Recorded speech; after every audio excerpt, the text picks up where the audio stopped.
बहुत ही कम टाइम है, बट इसमें कम में आपको मैक्सिमम देना है। मैक्सिमम आपको 5 to 10% इंक्रीज हो जाएगा और 25 to 30 डेज आपको PYQs करने हैं। तो गवर्नमेंट देती है NTA अभ्यास, ठीक है, उसमें आपको सारी चीजें मिल जाएंगी। हाय एवरीवन, वेलकम और welcome back to my channel. तो काफी दिनों के बाद वीडियो आ रही है, तो चलिए स्टार्ट करते हैं इस वीडियो को। और इस वीडियो में यार हम लोग बात करने वाले हैं जो भी एस्पिरेंट्स जेईई मेन 2022 दे रहे हैं, जून और जुलाई वाला, ठीक है। तो इस वीडियो में हम लोग देखने वाले हैं कि आपके पास जो भी 1.5 मंथ्स बचे हैं इस महीने के अंदर, इस टाइम पीरियड के अंदर आपको कौन कौन सी चीज़ें करनी है। और मैं जो चीज़ें यहाँ बोलूँगा, ठीक है, आपको डिट्टो अपनानी है, ठीक है, उसी चीज़ को सेम कॉपी करना है जो भी मैं बोलूँगा।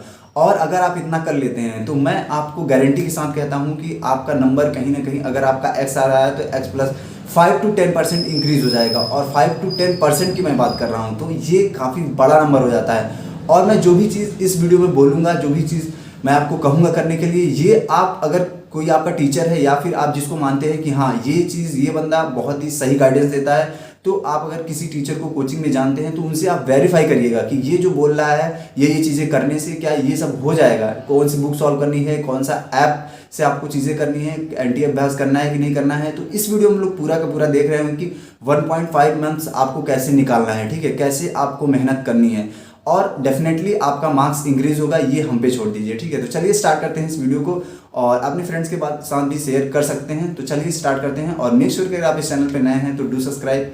और हाँ, इस वीडियो को यार आप लोग एंड तक देखिएगा, क्योंकि अगर आप नहीं देखने का आपके पास टाइम है तो बाद में कभी देख लीजिए, तो आप लोग अपने हिसाब से चेक कर लीजिएगा, देख लीजिएगा। तो चलिए फिलहाल स्टार्ट करते हैं इस वीडियो। तो जेईई मेंस 2022 बेसिकली आपका 2 अटेम्प्ट्स में होने वाला है। एक है जून एंड दूसरा है जुलाई। अब जून का देखा जाए तो 20th जून से 30th जून तक आपका होने वाला है। एंड अगर वहीं सेम वे में देखा जाए जुलाई का, तो आप 21 जुलाई से लेकर 30 जुलाई तक होने वाला है, ठीक है। तो अगर हम लोग जून की बात कर लिया जाए तो जून में आपको बेसिकली 20 डेज उधर मिल जा रहा है, 20 डेज नहीं मानेंगे तो फिर भी 90 डेज मान लीजिए, और इधर आपको 25 डेज मिल जा रहा है। तो बेसिकली आपका लगभग 45 डेज आपके पास बचे हुए हैं। और इन 45 डेज को आपको ऐसे ऐसे ब्रेक करना है, इनको छोटे छोटे पार्ट्स में डिवाइड कर लीजिए, उसके हिसाब से आपको काम करने हैं। तो अब आप कैसे डिवाइड करेंगे इन 45 डेज को, आपको डिवाइड कैसे करना है, कैसे कैसे आपको फिजिक्स, केमिस्ट्री और मैथ तीनों में कैसे कैसे आपको महारत हासिल करना है इन 45 डेज में। और ये 45 डेज अगर जेईई की प्रिपरेशन के लिए बात की जाए तो बहुत ही कम टाइम है, बट इसमें कम में आपको मैक्सिमम देना है, मैक्सिमम आपका आउटपुट आना चाहिए। क्योंकि आपने यार 2 साल मेहनत करके रखी हुई है, और 2 साल मेहनत अगर आपने की है, अगर ये 45 डेज या फिर जो भी 2-3 महीने होते हैं लास्ट के, आप इनमें मेहनत नहीं करेंगे तो आपका जो भी सारा मेहनत है वो वेस्ट हो जाएगा, ठीक है। तो आप इन 45 डेज को बेसिकली डिवाइड करिए कि आप, अगर आप मान लीजिए, मैं पहले सिनेरियो 1 लेता हूँ कि आपको कुछ नहीं बेसिकली कि उतना आता है जितना कि आपको बोर्ड लेवल पे पढ़ाया गया है, ठीक है। अगर आप बोर्ड के स्टूडेंट हैं तो उस लेवल पे अगर देखा जाए तो आपके पास पहले आपको फिर अभी क्वेश्चन पेपर अटेम्प्ट नहीं करना है।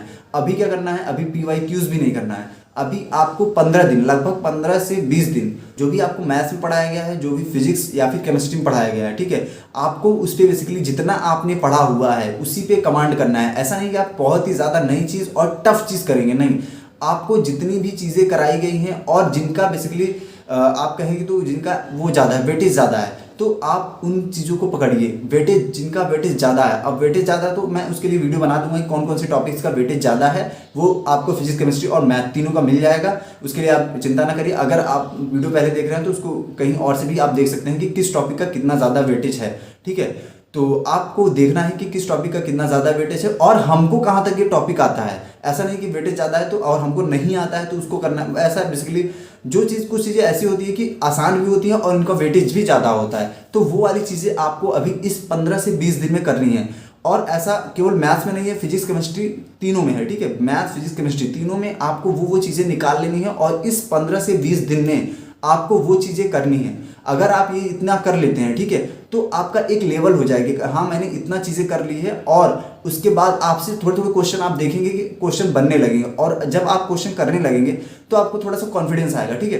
अब आपके पास ये 15 से 20 दिन ऐसे निकल गए, बाकी आपके पास लगभग 25 डेज बचे। और उस 25 डेज में आपको कुछ नहीं करना है, बेसिकली आपको केवल और केवल फॉर्मूले रिवाइज करना है, PYQs करना है, ठीक है। ये बहुत ही इंपॉर्टेंट है। अगर आप नहीं करेंगे, फॉर्मूले रिवाइज नहीं करेंगे और PYQs जो कि USB है, USB किसी भी एग्जाम का PYQs USB होता है बेसिकली। अगर आप उसको करेंगे 25 to 30 डेज, बेसिकली जो भी बंदे अगर स्टार्ट कर रहे हैं, मतलब जिनको थोड़ा थोड़ा आता है, वो 25 to 30 डेज आपको PYQs करने हैं। एंड अगर आपने टेस्ट सीरीज उसी टाइम आपको टेस्ट सीरीज भी लेनी है, ठीक है। PYQs घर पे करिए, इसके बाद टेस्ट सीरीज भी आप ऑनलाइन या ऑफलाइन किसी कोचिंग का ले लीजिए 30 डेज के लिए। और एक चीज आपको करनी है, एंड दैट इज कि अगर आपके पास टेस्ट सीरीज लेने का पैसा नहीं है तो गवर्नमेंट देती है NTA अभ्यास, ठीक है। उसमें आपको सारी चीजें मिल जाएंगी, एक भी चीजें ऐसी नहीं होगी कि NTA अभ्यास में नहीं मिलेगी। और अब मैं आपको भी दिखाऊंगा कि NTA अभ्यास में क्या क्या चीजें हैं। आपको उसमें एक फुल सिलेबस टेस्ट आ रहा होगा, एंड दूसरा चीज आपका आएगा केवल फुल टेस्ट, ठीक है। इस तरह से करके आएगा। तो जो फुल टेस्ट है वो अभी लेटेस्ट है, रिवाइज्ड है, तो उसमें आपका बेसिकली 300 मार्क्स का आपको लगभग 90 क्वेश्चन आ रहे होंगे, ठीक है। और उन 90 क्वेश्चंस में से आपको जो बेसिकली कुछ तो MCQ होंगे, ठीक है, 20 क्वेश्चन MCQ होंगे, और 10 क्वेश्चन जो है आपका बेसिकली सब्जेक्टिव टाइप होता है, मतलब आपका इंटीजर टाइप होता है। तो बेसिकली आपको क्या करना है, उसको जो 10 क्वेश्चन में से उसको 5 क्वेश्चन ही करना होता है, तो 25 क्वेश्चन ओवरऑल हो गए पर्टिकुलर सब्जेक्ट में, जैसे फिजिक्स, केमिस्ट्री, मैथ। तो उनमें आपको, और हाँ इस बार एक चीज़ और है कि आपका नेगेटिव मार्किंग है, ठीक है।